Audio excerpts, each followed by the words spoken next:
Then another, yo, Suge, I said, oh, that's great. When he comes in, maybe we'll have a drink. And then somebody said, Suge, I said, wait a minute, this is weird. Then my boy called me and said, yo, he's driving up. Yo, Suge is outside. I'm turning around and going back home. I said, what? So I was like, wait a minute, something's off. So I sneak out the back with my boy Johnny Mac. We get in our truck, and as we're driving through the alley, I see Suge walk past the alley like the missing link. Like I said, oh, that's him. So we had to go down the street. I gave my boy my phone. I said, listen, go talk to Suge and put Suge on the phone. So I went down the street. My boy bravely goes up to Suge and says, Fox want to talk to you. Suge grabbed the phone and said, it ain't cool no more. Click. I was like, oh. I hear my boy say, put him back on the phone. Put it back on the phone. I got to get this right. Because you can't let a gangster simmer for 24 hours. So they get him back on the phone. I said, Suge, and this is how I flipped it. Suge, man, what's wrong? I said, I can't believe you wouldn't let me in the money. I said, Suge, who told you that I didn't want you in the club? The white boy at the front. So you're going to let the man.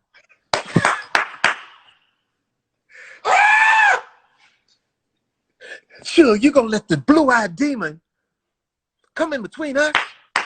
We broke bread. I would never do that. This is us as black people. We need to come together in the words of Malcolm X. Man, when I told you I preached for about an hour, and it gave me a pass, I'm like, phew. It gave you a pass. Nah, man, let me tell you something. It's really crazy, man, because Suge Knight, man, he ain't do nothing but show me love. Every time he saw me, hug me, show me love. Joe, you know I know the story.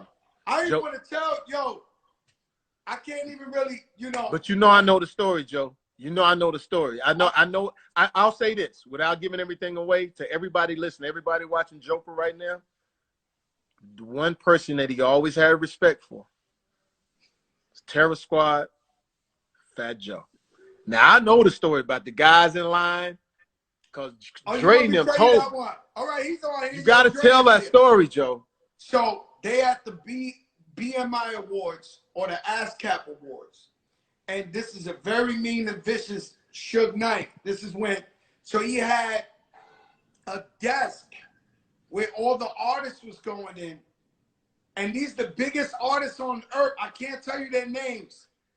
I can't tell you their names. I'm going to say it's the biggest, toughest rappers, the persona. In the game. The toughest. Is on there saying facts. And they're walking in line up to Suge Knight, taking their earrings off, their watches, their chains off. Like, thank you, Mr. Knight. Then they're going inside the BMI Awards to get their award. So he had a table like, yo, you check in, leave the jury here. And then you could go into the awards. So everybody, they going on the line. Cool and Dre is on the line. Because the only way you could get in was through him. Wow. He was like the registration and take off all your. And let me tell you something. Shout out Kenny Burns. Cool and Dre said they walked up because they good dudes. They're not gangsters. Yeah. They walked up to him and he said, "You them guys, you them kids, Cool and Dre, huh? You down Terror Squad, Fat Joe. You sending my love. That's the big homie." And they walked in. They almost felt bad they didn't get robbed. Because when they turned around, they seen every other rapper about to get robbed. They was like, yo, Cool and Dre is down with this? Like, yo, they walked in with their TS, their jury and everything. These are facts. That's a testament. Jamie, sometimes I don't even want to tell these people these stories. No, you have, but Joe, we can tell them now. We reflecting. We sitting back. We telling the story. But Joe, to me, and I can't paint the picture dire enough the way Suge had his control over LA. It was dire. Like he was taking people. I seen him once. I pulled up to the Four Seasons. Yeah. I pulled up to the Four Seasons like one of these Soul Train Awards, something, right? The man pulled up in like 10 trucks with 100 guys, right? So he runs up to Shane on everything. He says, Joe, did you see such and such? Did you see such and such? I got a call. He's talking about rappers. I don't want to tell you who. Big don't say the gangster rap. He was like, did you see such You see this? You see this? I'm like, yo, I just got here, my brother. He was like, all right, my brother, I see you, big homie. And he was in that weekend, he was robbing everybody. Everybody and got the shit robbed. is, I'm gonna tell you one thing. No, I'm gonna tell you one, right? I'm gonna tell you one. He tells me that. I walked inside the lobby because I was just arriving. I see T.I. I was like, yo, T.I., I think you should go upstairs. Suge just asked for you.